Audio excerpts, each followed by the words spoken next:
Hello everyone and welcome back again to the Coding Spark. तो इस video में अपना ये क्वेश्चन है minimum rounds to complete all the task, right. तो देखते हैं ये क्वेश्चन क्या है। हमें एक एरे में, जैसे ये एरे इनपुट मिल रहा है, इसमें हमें कुछ टास्क मिलेंगे। बेसिकली टास्क का डिफिकल्टी लेवल मिलेगा, जैसे यहाँ पे आप विजुलाइज करो। तो लेट से पहला टास्क है जिसकी डिफिकल्टी लेवल 2 है। दूसरा टास्क का डिफिकल्टी लेवल 2 का ही है। फिर नेक्स्ट वाला जो टास्क है वो डिफिकल्टी लेवल 3 का है। नेक्स्ट वाला भी उसके 3 का है एंड उसके नेक्स्ट वाला 2 का है, राइट। एंड ये नेक्स्ट जितने भी टास्क हैं ये 4 डिफिकल्टी लेवल के हैं। तो बेसिकली ये मल्टीपल टास्क हैं, उनका डिफिकल्टी लेवल हमें एक एरे के रूप में भर के दिया जा रहा है। और हमसे ये कह रहा है कि आप ना किसी भी 2 टास्क या फिर 3 सेम लेवल के टास्क को आप एक बारी में कंप्लीट कर सकते हो। मान लो ये 4 डिफिकल्टी लेवल, मैं तीनों को एक साथ कंप्लीट कर सकता हूँ। इन चारों को एक साथ कंप्लीट कर सकता हूँ क्योंकि ये 2 हो गए। लेकिन इन 5 के पांचों को एक साथ कंप्लीट नहीं कर सकता। लेट्स से मैं इन सबको एक साथ कंप्लीट नहीं कर सकता, तो मुझे 3 या 2 के बंडल्स में तोड़ तोड़ के करना होगा। और इन बंडल्स में जो बंडल बनाऊंगा 2 या 3 टास्क का, वो बंडल बनेगा सेम लेवल की डिफिकल्टी के। लेट्स से कोई एक ऐसा टास्क है जिसकी डिफिकल्टी लेवल 2 है और सिर्फ एक ही टास्क है जो 2 डिफिकल्टी लेवल का, बाकी कोई नहीं है। इसको मैं नहीं कर सकता क्योंकि या तो मैं 2 का बंडल बना सकता हूँ या 3 का, लेकिन 1 का तो बंडल बना ही नहीं सकता। तो इस केस में मुझे -1 रिटर्न करना है। अदर सारे केसेस में यदि मैं सारे टास्क को कंप्लीट कर पा रहा हूँ, सभी को सॉल्व कर दिया 2 या 3 का बंडल बना करके, तो मुझे रिटर्न करना है कि टोटल कितने टास्क बंडल बनाने पड़े, मुझे टोटल कितने नंबर ऑफ बंडल्स बनाने लगे या कितने ऑपरेशंस करने पड़ गए इस टास्क को कंप्लीट करने के लिए, राइट। जैसे इसको समझते हैं, यहाँ पे 2 2 2 3 बारी आया, राइट। तो ये 2 है, ये 2 है, ये 2 है। इन तीनों का एक बंडल बना दूंगा और 3 टास्क को मैं एक साथ कंप्लीट कर सकता हूँ। तो एक बार में इसको कंप्लीट कर दिया, एक मुझे मिल गया कि एक टास्क मैंने कंप्लीट कर दिया, एक बंडल बन गया या एक ऑपरेशन मैंने कर दिया। और 3 इसमें अपीयर हुआ है 2 टाइम्स, तो मैं 3 के दोनों 3 का बंडल बना लूंगा। ये बन गया बंडल। अब इस बंडल को मैं सॉल्व कर सकता हूँ क्योंकि 2 टास्क को भी एक बार में सॉल्व कर सकता हूँ। तो एक और ऑपरेशन मैंने कर दिया, ये 2 1 और ऑपरेशन हो गए कि भाई 2 भी सॉल्व हो गया। तो 2 वाले सारे सॉल्व हो गए, 3 वाले सारे हो गए। अब बचे 4 वाले। अब 4 वाले हैं टोटल 5। तो 5 टास्क को मैं 2 का बंडल बना सकता हूँ एक, और एक 3 का बंडल बना लूंगा, करेक्ट। तो इसको सॉल्व करने में एक और लग गया अटेम्प्ट, इसको सॉल्व करने में एक और अटेम्प्ट लग गया। तो टोटल मुझे कितने ऑपरेशंस करने पड़ गए? 4। तो ये है इस क्वेश्चन का आंसर, राइट। तो एक और एग्जांपल लेते हैं जिस वाले में हमें पॉसिबल ही नहीं होगा टास्क को करवाना। अभी तो लग रहा होगा हाँ सारे पॉसिबल है, तो देखो इस वाले केस में, इस वाले केस में आप देखो तो 2 लेवल डिफिकल्टी लेवल वाले कितने टास्क है? एक ही है ना, 2 डिफिकल्टी लेवल का। और 3 डिफिकल्टी लेवल वाले 2 हैं, है ना, करेक्ट। तो इन 3 डिफिकल्टी वाले लेवल को दोनों बंडल बनाऊंगा, 2 का सॉल्व कर दूंगा, एक ऑपरेशन में ये हो जाएगा। इस वाले को मैं सॉल्व ही नहीं कर सकता क्योंकि सिंगल टास्क आप एक बार में नहीं कर सकते। आपको या तो 2 एक साथ में लेके कर सकते हो या तो 3। तो 2 वाले ये वाला सब टास्क कभी सॉल्व ही नहीं पाएगा। तो इस वाले केस में हमें -1 रिटर्न करना है, करेक्ट। तो ये था क्वेश्चन। अब चलते हैं अप्रोच के बारे में कि हम इसको अप्रोच क्या होगी हमारी इसको सॉल्व करने की, ठीक है। तो मैं करूँगा क्या, जैसे इसमें ना अभी शॉर्टेड नहीं है, कोई भी टास्क कहीं भी दे सकता है। लेट से पहले दे दिया कि 2 डिफिकल्टी वाला टास्क दे दिया, फिर 4 का दे दिया, फिर 6 का दे दिया, फिर 2 डिफिकल्टी का दे दिया, फिर 3 डिफिकल्टी का दे दिया, फिर 2 डिफिकल्टी का दे दिया। ये अलग अलग जगह पे अरेंज है, तो हमें पहले ऐसा कुछ करना पड़ेगा कि भाई पहले ये तो पता लगे 2 डिफिकल्टी लेवल के टोटल नंबर ऑफ टास्क कितने हैं। जैसे यहाँ पर 3 है, करेक्ट। और फिर पता लगे 3 डिफिकल्टी लेवल के टास्क कितने हैं, 3 डिफिकल्टी लेवल के टास्क कितने हैं, 2 है। फिर पता लगे 4 कितने हैं, तो 4 के हमारे पास 5 है। तो ये नंबर जनरेट करना हमारे लिए जरूरी है, तभी तो मैं इन सबका बंडल बना लूंगा। लेट्स से 3 है टोटल टास्क, तो मैं 3 है तो भाई एक बार में सॉल्व कर सकता हूँ, तो इसका काउंट 1 मान लूंगा। इसको एक बार में कर सकता हूँ, इसका 2 मान लूंगा। अब ये 5 है तो इसको एक बारी में 3 कर लूंगा और फिर दूसरे बारी में 2 कर लूंगा। तो ये मुझे यहाँ पे 2 ऑपरेशन करने पड़ जाएंगे, तो फिर ये 2 हो गया, तो 2 1 1 4, ये ऐसा आंसर बन जाएगा। तो ये जो चीज़ है इसको मैं कैसे क्रिएट करूंगा, एक हैश मैप का यूज करके क्रिएट कर लूंगा। दिखाते हैं कैसे। हम क्या करेंगे, इस एरे को पूरे से ट्रेवर्स करेंगे, एक हैश मैप बनाएंगे इंटीजर वर्सेस इंटीजर का। ऐसा कुछ हमारा हैश मैप दिख रहा होगा, इधर भी इंटीजर रहेगा, इधर भी इंटीजर रहेगा। लेट से मैं लिख देता हूँ आई, इधर integer integer integer versus integer का मैं हैश मैप बनाऊंगा। जैसे मिला 2, तो जब 2 मिलेगा, जब पहली बारी मिलेगा तो मैप में पुट करूंगा, प्लस उसकी फ्रिक्वेंसी कर दूंगा 1, करेक्ट। जब दोबारा जाऊंगा यहाँ पर तो दोबारा से 2 मिला तो इसकी फ्रिक्वेंसी को बढ़ा करके 2 कर दूंगा। अब नेक्स्ट मिला 3, तो 3 हमारे हैश मैप में है नहीं तो इसको ऐड कर देंगे, 3 डाल दिया, इसकी फ्रीक्वेंसी हो गई 1, या एक बार ही आया 3 लेवल का टास्क, 3 डिफिकल्टी का टास्क। फिर जब दोबारा आएगा तो इसको काट करके 2 कर दूंगा। फिर जब दोबारा 2 मिला तो अब 2 वाले को काट करके 3 कर दूंगा कि भाई अब तुम्हारा 2 वाले डिफिकल्टी वाला टास्क टोटल 3 है, करेक्ट। ठीक है, अब 4 मिला तो 4 तो इस पे है नहीं तो 4 के डिफिकल्टी लेवल का टास्क 1 डाल दिया कि भैया 1 मिल गया 4 का। फिर दोबारा जब मिलेगा तो काट के 2 कर दूंगा। ऐसे ही लूप चलता हुआ अंदर तक जाएगा और ये अपडेट होकर के टोटल 5 टास्क बन जाएंगे। अब ये मेरा हैश मैप बन चुका है। अब इस पूरे हैश मैप को ट्रैवर्स करूंगा एंड मैं डिवाइड करके चेक कर लूंगा। जैसे 2 मिला मुझे तो 2 के सामने 3 है तो मुझे पता लग गया 2 डिफिकल्टी के 3 टास्क हैं।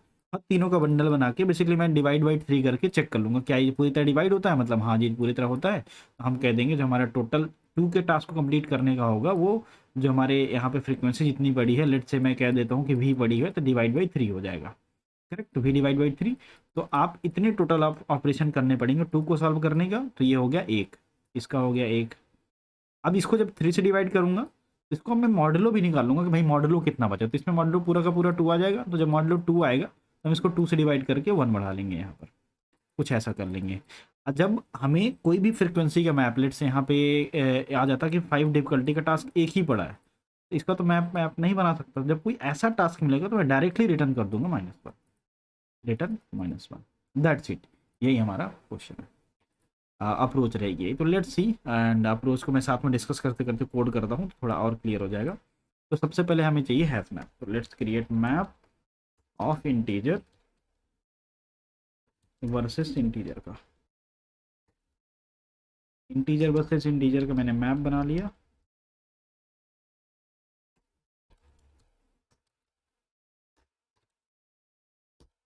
ये बन गया इंटीजर वर्सेस इंटीजर का हैश मैप, करेक्ट। अब मुझे इस टास्क को पूरे को ट्रेवर्स करना है एक फॉर लूप की मदद से। Let's create a for loop, start from 0 and I should be less than जितने हमारे टास्क का जो एरे है उसकी लेंथ के बराबर। ये कर लिया। अब मुझे इस मैप में ऐड करना कि इधर आएगा जो उस 2 डिफिकल्टी लेवल का टास्क और कितने नंबर ऑफ टास्क हैं इधर, करेक्ट। तो let's say map dot put, map dot put क्या करना है कि जो टास्क है वो पुश कर दो, टास्क ऑफ आई, पहले टास्क को पुश कर दो। लेट्स से पहले 2 को डाल दिया, अब 2 के सामने जितने आएंगे वैल्यू वो डालना है। तो मैं वो कैसे करूँगा कि जब पहली बार ही आएगा तो मैं डाल दूंगा 0, जब नेक्स्ट टाइम आएगा तो उसको 0 से 1 कर दूंगा। तो उसको करने का एक और तरीका होता है कि मैप डॉट गेट करो कि उसकी फ्रिक्वेंसी कितनी है, मैप डॉट गेट और डिफॉल्ट, मैप डॉट गेट और डिफॉल्ट। एंड क्या कर सकता हूँ मैं यहाँ पे ये डाल सकता हूँ कि मैप डॉट गेट करो या डिफॉल्ट दे दो। तो map dot get what, task of I 2 के लिए देखो मैप में कितनी फ्रिक्वेंसी पड़ी है वो दे दो, अदरवाइज 0 दे दे रहा, नहीं पड़ा है मैप में मैप डॉट गेट और डिफॉल्ट। तो वो क्या करेगा 2 को चेक करेगा क्या 2 मैप में पड़ा है, यदि पड़ा होगा तो उसका टास्क दे देगा, उसके सामने जितनी वैल्यू पड़ी वो दे देगा, अदरवाइज 0 दे देगा। अब 0 दे दे या धीरे जितना भी दे दे उसमें 1 बढ़ा कर ऐड कर दूंगा अपने मैप के अंदर, है ना। तो ये चीज़ हो गई। इससे ये करते ही सारा का सारा ये जो हमारा हैश मैप था ये कुछ ऐसा कि 2 के सामने 3 डल जाएगा, 3 के सामने 2 डल जाएगा एंड 4 के सामने 5 डल जाएगा। टोटल 4 डिफिकल्टी वाले 5 अभी डल गया। अब इस पूरे मैप का हमें ट्रेवर्स करना है एंड एक एक को कंप्लीट करना कि कितना टाइम लगेगा, कि इसको कंप्लीट करने में कितना ऑपरेशंस लगेंगे, इसको कंप्लीट करने में कितने ऑपरेशन, इसको कंप्लीट करने में कितने ऑपरेशंस लगेंगे। लेट्स गो अहेड, मैं क्या करता हूँ एक फॉर लूप लगाता हूँ और उसकी की निकाल के लाता हूँ। लेट से उसकी की मुझे इंटीजर ग्रुप में मिल जाएगी, इंट लेट से मैं आई बोल दिया और मैप डॉट की सेट, ये मुझे उसकी की मिल गई। इस की के करस्पॉन्डिंग देख लूंगा कितनी वैल्यू पड़ी हुई है। तो हम क्या करते हैं int v equals to map dot get, यहाँ पे हम डाल देंगे आई की 2 के सामने कितना पड़ा हुआ है टास्क। अब मुझे वी मिल गया तो मेरे को ये पता करना है कि minimum number of total rounds कितने लगेंगे। जब मिनिमम की बात आ जाती है तो हमें हम 3 वालों को ज़्यादा पकड़ेंगे कि लेट से हम 2 का भी पकड़ बंडल बना सकते हैं, 3 का भी, लेकिन हमें मिनिमम राउंड्स में करना है तो हम 3 का टास्क बनाने को प्रेफरेंस देंगे कि भैया सबको 3 को बनाएंगे। जब 3 में जो बचेंगे उनको 2 से हैंडल करने की कोशिश करेंगे, सारे नहीं होंगे तो हम रिटर्न कर देंगे जी। तो एक चीज़ तो मुझे पता चल गई कि लेट से किसी भी डिफिकल्टी लेवल के, लेट से 4 डिफिकल्टी के सामने यदि 1 पड़ा हुआ है तो क्या इसको मैं कभी सॉल्व कर पाऊंगा? ये तो 2 का बंडल बन ही नहीं पाएगा और किसी और के सामने इसको सॉल्व नहीं कर सकता।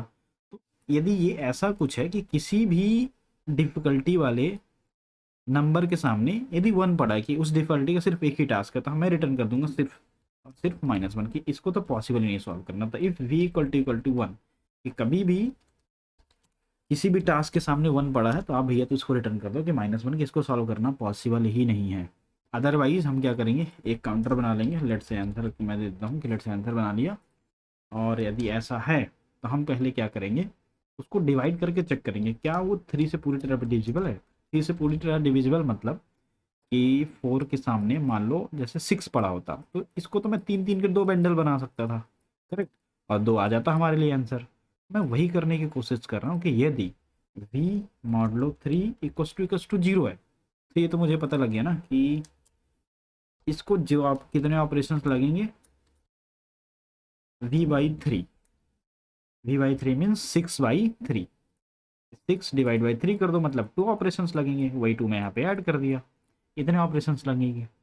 और अदरवाइज केस में क्या होगा, एल्स वाले केस में अब 2 ऑपरेशन, 2 चीज़ें, आपने किसी भी टास्क को लेट से, अब यहाँ पे मैं लेता हूँ 5, जैसे 4 के सामने 5 पड़ा था, करेक्ट, अब ये 5 पड़ा तो 3 से पूरी तरह डिविजिबल तो नहीं है, लेकिन इसका रिमाइंडर जो है या तो 0 आता, 3 से डिवाइड करने पर जो भी नंबर मिलेगा उसका रिमाइंडर या तो 0 आएगा, 0 आएगा तो वो इसमें हैंडल हो जाएगा, ये तो 1 आएगा ये तो 2 आएगा, इससे ज़्यादा इसके पास कोई और ऑप्शन ही नहीं है कि कोई और रिमाइंडर में कोई और वैल्यू आए। वी जो मैंने यहाँ पे किया वी मॉडलो 3, वी मॉडलो आप जब 3 करोगे तो ये तो 0 आएगा, तो 0 वाला केस हमने यहाँ पे हैंडल कर लिया।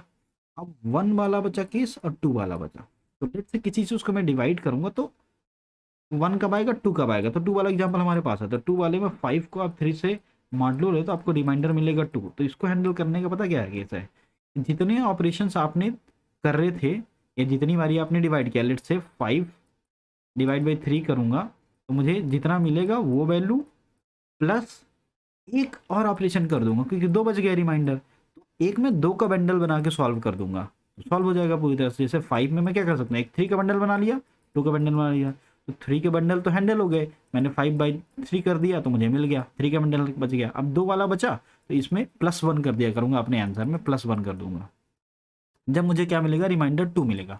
जब रिमाइंडर 1 मिलेगा तो इस वाले केस को समझते हैं कि लेट से कोई ऐसा नंबर है जिसमें मुझे रिमाइंडर 1 मिल जाए, जैसे मुझे मिल गया 10, अब 10 को डिवाइड करूंगा मैं 3 से, मॉडलो लूंगा बेसिकली, तो आंसर में इधर 3 मिल जाएगा, प्लस 1 बच जाएगा, तो इस एक बंडल को तो मैं सॉल्व नहीं कर सकता, बट इसको भी सॉल्व करने के लिए कुछ करना पड़ेगा, तो मैं क्या करूंगा, बोलूंगा इसको 3 के 3 बंडल मत बनाओ, 3 के 3 बंडल बना, जैसे मैं पहले क्या करता, 3 के 3 बंडल बना रहा था, एक अकेला बच जाता, तो मैं कह रहा था कि 3 के 3 बंडल मत बनाओ, एक कम बनाओ और फिर 2 के एक बना दो। जब रिमाइंडर 1 बचे तो हम क्या करेंगे, 3 के जितने बंडल बनाते थे उससे कम बनाया करेंगे, अब प्लस 2 के 2 बन जाएंगे बंडल। तो ये जो बंडल बने हैं इनको मैं 2 तरीके से सॉल्व कर सकता हूँ, अपने जितने तरीके से 3 को सॉल्व कर सकता था उसके 1 - 1, राइट, कि जैसे 10 में 3 के 3 बंडल बनते थे तो 3 की जगह मैं 2 ही बंडल बनाऊंगा, 2 बंडल 3 बना दिया और 2 बंडल 1 के बना दिया। तो मैंने क्या किया कि 3 को 10 को मॉडलो 3 के 3 डिवाइड बाई 3 किया, एंड देन जो नंबर मिला उस पर +1 कर सकता हूँ मैं, कैसे कि इस इधर से तो 1 घटा दिया, 10 डिवाइड बाई 3 -1 कर दिया, प्लस जब 2 बचे तो वो 2 प्लस हो जाएगा, तो ये वाला केस भी बेसिकली +1 से हैंडल हो जाएगा। तो मैं यहाँ पे बेसिकली इस पूरे मैथ का समझाने का मेरा मीनिंग ये था कि हम डायरेक्टली क्या कर सकते हैं कि एल्स वाले केस में answer equals to answer plus जो हमारे पास v है डिवाइड बाई 3 कर लो +1 कर सकते हैं। यहाँ पे 2 केस और बनते थे, वो दोनों केस यहाँ से हैंडल हो जाते हैं, कैसे, एक केस बनता मॉडलो 2 के लिए, ये मॉडलो 1 के लिए, 3 का मॉडल लेते तो आप 2 बचता 1 बचता, तो 1 वाले केस में कैसे बन जाता कि आप जितने 3 के लिए बंडल बनाते थे उसमें से एक कम कर दो और प्लस 2 इसके लिए बना लो।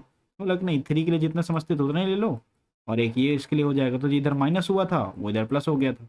इस वाले केस में 2 का बचा तो 2 का बंडल बना के इसको सॉल्व कर देंगे तो +1 इसमें भी आ जाएगा। तो वो यहाँ पे +1 में हैंडल हो गया। करेक्ट। तो अब हमारा क्या टास्क है, रन करते हैं इस क्वेश्चन को। एंड अभी हमने रिटर्न तो किया नहीं आंसर, लेट्स रिटर्न आंसर। तो लेट्स रन, यदि कोई यहाँ पर एरर है तो। ओके, यहाँ पर एक एरर थी।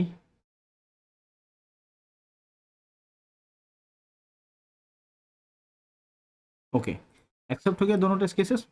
Less sum is for all test cases. किसी भी नंबर को आप 3 से डिवाइड करोगे तो सिर्फ दो ही चीज़ें बचती हैं, या तो मतलब मॉड्यूलो लोगे तो या तो 0 आएगा या 1 आएगा या 2 आएगा। 0 आ गया तो वो तो डायरेक्टली सॉल्व हो गया। जब 1 आया तो उसको सॉल्व करना थोड़ा ट्रिकी है कि 2 के 2 बंडल बना लो और 3 के जितने बंडल बनते थे उनमें से एक -1 कर लो।